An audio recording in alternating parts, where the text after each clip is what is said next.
क्या मायके में माँ की चीज़ों पर भी पहला हक भाभी का होता है?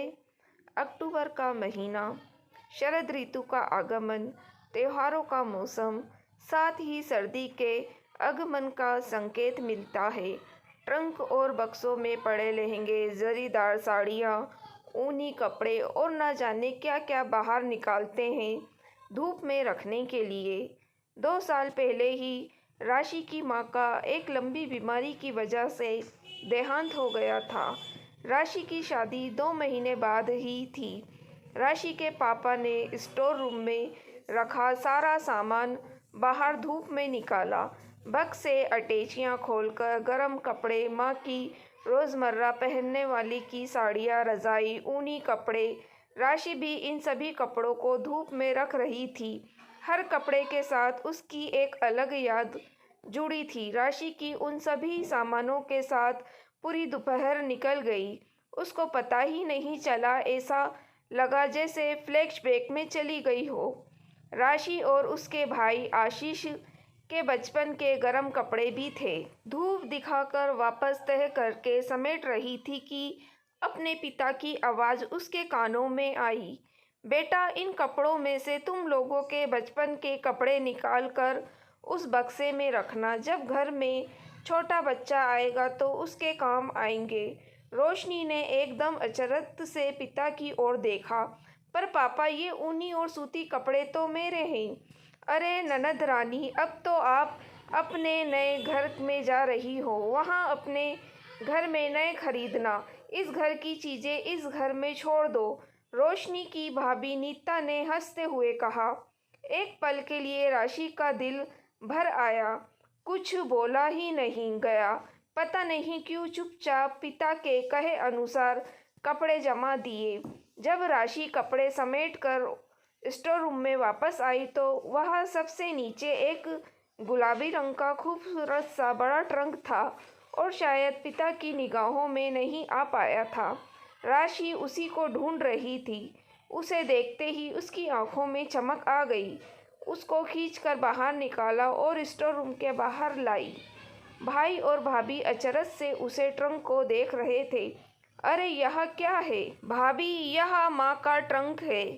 उन्होंने इसमें मेरे लिए बचपन से खूब सारी चीज़ें सहेज कर रखी है। कहती थी तेरी शादी में दूंगी। राशि ने मुस्कुराते हुए बोला। पर इस पर तो ताला लगा है, चाबी कहाँ है? राशि के भाई आशीष ने अपने पिता की तरफ देखते हुए पूछा। देखता हूँ कहाँ रखी है, कहते हुए राशि के पिता अपने कमरे में चाबी ढूंढने चले गए। रोशनी बोलते बोलते चुप हो गई। कितने जतन से, कितने प्यार से माँ उसके लिए एक एक चीज़ें संभाल के रखती थी। उसे आज भी याद है जब वह अपने परिवार के साथ मदुरई गई थी। माँ, वहाँ देखो, झुमके कटोरे वाले कितने सुंदर है, मुझे भी चाहिए। अरे बेटा, वह सोने के हैं और महंगे होंगे। तू तो अभी छोटी सी है, पहन भी नहीं पाएगी। माँ ने प्यार से कहा। बड़ी होगी तब दिला दूंगी। माँ, अब यहाँ वापस कहाँ आना होगा? माँ नौकरी करती थी, पैसों की कोई समस्या नहीं थी। माँ ने खूबसूरत सोने के टोकरी वाले झुमके खरीदे। लाल रेशमी डब्बे में सोनी के चमचमाते खूबसूरत टोकरी वाले झुमके। जब भी राशि अपने परिवार के साथ देश के विभिन्न पर्यटक स्थलों में जाती, माँ वहाँ से कुछ न कुछ जो उस जगह का प्रसिद्ध होता वह चीज़ राशि के लिए खरीद लाती। कभी सुंदर जड़ाऊ हार, कभी हैदराबादी खूबसूरत मोतियों का सेट, कभी कश्मीरी की पश्मीना शाल, ऊनी कपड़े, कभी साड़ियाँ। बनारस गए तो वहाँ की जरी वाली कीमती बनारसी साड़ियाँ, राजस्थान के बंदेज और गोटे पट्टी वाली साड़ियाँ, आसाम सिल्क साड़ी, मध्य प्रदेश की चंदेरी सिल्क साड़ियाँ, पश्चिम बंगाल की कांथा साड़ी, तात साड़ी। जब तमिलनाडु गए थे तो वहाँ से कंचीवरम सिल्क साड़ी, आंध्र प्रदेश की नाट्यपट्ट साड़ी, उड़ीसा की बोमकाई साड़ी, कोठा राजस्थान की कोठा डोरिया की साड़ी, कश्मीरी की पेशमीना शाल, साड़ियों का एक पूरा कलेक्शन माँ ने बना दिया था। कहती थी तुम आज के ज़माने की लड़कियां कहाँ ऐसी साड़ियाँ खरीदोगी, तुम लोगों ने तो नाम भी पता नहीं है। जब माँ ने हर साड़ी पर एक टैग लगा दिया, उस साड़ी के नाम के साथ टैग भी लिखी थी कि उस साड़ी को कब और कहाँ कैसे खरीदा है। राशि यह सब देखकर हंस पड़ी। माँ, ऐसा लगता है जैसे कोई साड़ी का एग्जीबिशन है। और माँ मुस्कुरा देती, देखना उस समय तू मेरी तारीफ करेगी। अरे माँ, यह क्या है? राशि ने पूछा। माँ ने लाल मखमल के कपड़े का पैकेट खोला। 4 खूबसूरत जरी वाली बनारसी सिल्क की भारी कीमती साड़ियाँ थीं। एक सुर्ख लाल रंग की जिस पर सुनहरा जरीदार काम था, दूसरी गहरी हरी, तीसरी गहरी नीली और चौथी नारंगी पीली जरीदार बनारसी सिल्क साड़ियाँ देख माँ की आंखों में आंसू आ गए। बेटा, इन्हें तेरे नाना नानी ने मुझे शादी में दी थी। लाल साड़ी मैंने शादी में पहनी थी। यह पीली वाली हल्दी की रस्म में और हरी वाली मेहंदी और संगीत में साड़ियाँ बहुत महंगी थी उस समय मेरे लिए। आज ये सबसे ज़्यादा अनमोल और प्यारी हैं। तू इन्हें संभाल के रखना हमेशा। पर क्यों माँ? आप संभालना ना, या फिर आशीष की बीवी आएगी तब संभालेगी? राशि ने कंधे उचकाते हुए कहा। बेटा, आने वाली बहू शायद इसका मोल ना समझ सके। वैसे भी बहुएं सास की पहनी हुई पुरानी साड़ियाँ कहाँ पहनती हैं। उनके लिए तो सिर्फ पुराने गहने ही कीमती होते हैं। यही सच है और इसमें कुछ गलत भी नहीं है। ये तेरे लिए ही है।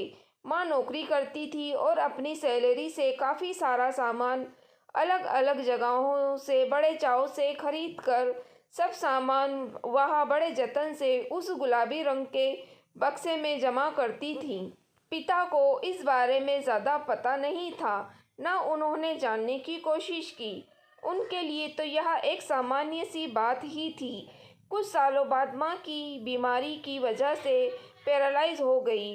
बोल भी नहीं पाती थी। माँ ने इशारों में समझाकर राशि को उस ट्रंक की दूसरी चाबी संभाल दी। एक चाबी राशि के पापा के पास भी थी। पता नहीं माँ ने मुझे दूसरी चाबी क्यों दी। राशि को उस समय समझ में नहीं आया। अगले साल भाई की शादी हो गई, तभी पापा आए। राशि अपने ख्यालों से जागी। पापा ने चाबी ढूंढ ट्रंक खोला। भाई और भाभी की उत्सुकता से ट्रंक के पास खड़े होकर उसके खुलने का इंतजार कर रहे थे। जैसे ही ट्रंक खुला, भाई भाभी की आंखों में आश्चर्य और खुशी थी। बेशकीमती सुंदर साड़ियाँ, गहनों की पोटलियाँ, डबल बेड की बेडशीट, कुशन कवर, सीपी की चूड़ियाँ, कश्मीरी पश्मीना शाल, कुछ नहीं था उस बड़े से गुलाबी बक्से में। यूँ तो राशि को सब पता था, पर इतने समय बाद माँ के प्यार से संजोए उन सपनों को देख वह अपने आंसू नहीं रोक पाई। अचानक से भाभी ने एक लाल रंग की छोटी सी मखमल वाली डिबिया उठाई, जिसमें से झुमके निकलकर अपने कानों में लगाए और राशि के पापा से बोली, पापा जी, ये झुमके बहुत सुंदर है, क्या मैं इन्हें रख लूं? राशि ने एकदम से चौंक कर देखा। अरे, ये तो वही टोकरी वाले झुमके हैं भाभी, ये मेरे को मम्मा ने दिए थे, मेरे लिए रखे हैं, मेरे बचपन के हैं। राशि आगे कुछ बोलती इससे पहले ही राशि के पापा ने कहा, बेटा, भाभी को जो कुछ भी पसंद है उसे रखने दे। आखिर यह उसका भी घर है, उसका भी हक है। मैं वैसे भी तेरे लिए नए कपड़े बनवा ही रहा हूँ, तेरे लिए नई साड़ियाँ खरीदी हैं। फिर बहू नीता से कहा, नीता, बक्से को देख लो, तुम्हें जो पसंद हो रख लो और जो तुम राशि को देना चाहो वह अलग कर देना। और नीता भाभी को ऐसा कहकर पापा बाहर चले गए। राशि अपनी मुट्ठियां बांधे, आंखों में आंसू लिए चुपचाप बुद्ध बनी बैठ गई। पापा ने एक बार में ही माँ की हर चीज़ से पराया कर दिया। राशि अपने पापा के पास गई। बाहर बगीचे में थे। पापा, ये सब चीज़ें माँ ने मेरे लिए सहेज कर रखी थी, सिर्फ मेरे लिए। उन पर मेरा हक है, भाभी का नहीं। पापा ने कहा, देख बेटा, नीता इस घर की बहू है, नई नई आई है और अब तेरी माँ के जाने के बाद इस घर की हर चीज़ पर पहला उसका हक है। ठीक है पापा, मानती हूँ इस घर पर पहले उनका हक है, पर माँ की चीज़ों पर तो पहला हक मेरा ही है। राशि ने उदास होते हुए कहा, बेटा भाभी नई नई आई है, ऐसा तेरा मेरा नहीं नहीं करते। मैंने तेरे लिए सब कुछ नया खरीदा है। पापा आप नहीं समझ रहे हैं, नई चीज़ों से मतलब नहीं है, इन चीज़ों से मेरी माँ की यादें और खुशबू बसी हैं। और भाभी के लिए अलग से गहने रखे तो हैं माँ ने लॉकर में, फिर मेरी चीज़ों पर भाभी का पहला हक क्यों है? राशि बेटा, ये गहने इस घर के हैं तो उन पर पहला हक इस घर की ही बहू का है। तेरी भाभी इन गहनों को आगे कभी अपनी बहू को देगी। इस तरह ये गहने इसी घर में रहेंगे। तू तो अपने घर चली जाएगी, वहाँ तेरी सास तुझे उस घर की अमानत और गहने देगी। अभी से भाभी से लड़ाई करेगी तो आगे रिश्ते बिगड़ेंगे। इस घर में मैं तेरी भाभी को अपनापन देना चाहता हूँ। कल को जब तू इस घर में आएगी और जब मैं नहीं रहूँगा तो तेरी भाभी ही तेरे लिए करेगी। कुछ सोचकर ही मैंने ऐसा कहा है, समझने की कोशिश कर। राशि को अपने कानों पर विश्वास नहीं हुआ। पापा ऐसा सोचते हैं? अभी से राशि बिना कुछ कहे चुपचाप भरे दिल से अपने कमरे में चली गई। उसे आज अपनी माँ की बात याद आई और समझ में आई, जब माँ ने चुपके से उसे उस ट्रंक की एक और चाबी रखने के लिए क्यों दी थी और कहा था किसी को बताना मत। बहुत देर तक राशि ने सोने की कोशिश की, पर रात करीब 2 बजे उठी। माँ की दी हुई चाबी अलमारी से निकाली, स्टोर रूम में गई, दरवाज़ा बंद करके टॉर्च की रोशनी में बक्सा खोला, लाल मखमली डिब्बी से टोकरी वाले सोने के झुमके निकाले। माँ भी कभी कभी इन झुमकों को पहनती थी, कितने सुंदर लगते थे उन पर भरे मन से कांपते हाथों से झुमकों का डब्बा वापस ट्रंक में रख दिया। राशि ने लाल रेशमी पैकेट निकाला जिसमें उसकी माँ की शादी की साड़ी की 4 जरी की साड़ियाँ रखी हुई थी, जो कि काफ़ी पुरानी हो चुकी थी। आज सुबह का भाभी की आवाज़ राशि के कानों में पड़ी थी, जब वह फ़ोन पर शायद अपनी किसी सहेली से बात कर रही थी। वे साड़ियाँ बहुत कीमती हैं, पर सासू जी की पहनी हुई है, पुरानी है, जरी भी काली पड़ने लगी है। इन्हें पहनना तो सकते नहीं, इनको मैं दुकान पर बेच दूंगी। एंटीक साड़ियाँ दुकानदार खरीदते हैं, बाकी चीज़ें मैं रख लूँगी। यह बातें याद आते ही राशि ने माँ की साड़ियों का लाल पैकेट को ट्रंक से निकाल लिया, वापस ताला लगाकर कमरे में आ गई। उसके दिल में एक सुकून था। आज उसे सोने के उन टोकरी वाले झुमकों से ज़्यादा माँ की पहनी हुई ये 4 साड़ियाँ बेशकीमती लग रही थी।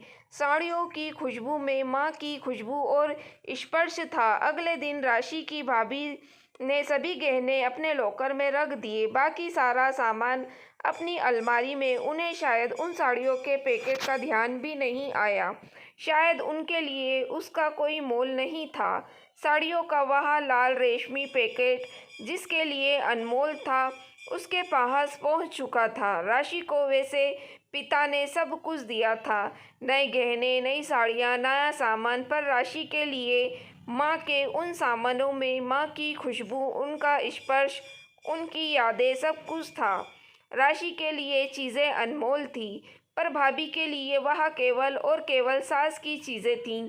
माँ के चले जाने के बाद मायका उतना पराया नहीं रह पाता, तो मायके की हर चीज़ थी, बेटी की नहीं रह पाती। मायके की हर चीज़ पर पहला हक भाभी का ही होता है। राशि इस कड़वी सच्चाई को समझ गई थी, पर उसका दिल इस बात को मानने को तैयार नहीं था कि माँ की चीज़ों पर भी भाभी का ही पहला हक होता है। क्या माँ की वस्तुओं का मोल एक बेटी से ज़्यादा शायद कोई नहीं समझ सकता, क्योंकि माँ के लिए यह अनमोल होती है। माँ की यादें, माँ की खुशबू, माँ का स्पर्श, माँ का प्यार छुपा होता है, जो कि शायद मायके में भी भाभी कभी समझ नहीं सकती। राशि ने अपनी माँ की तस्वीर के सामने कहा, माँ अगर आप होती और मुझे अपने हाथों से वो सब देती तो मेरे लिए अनमोल होती।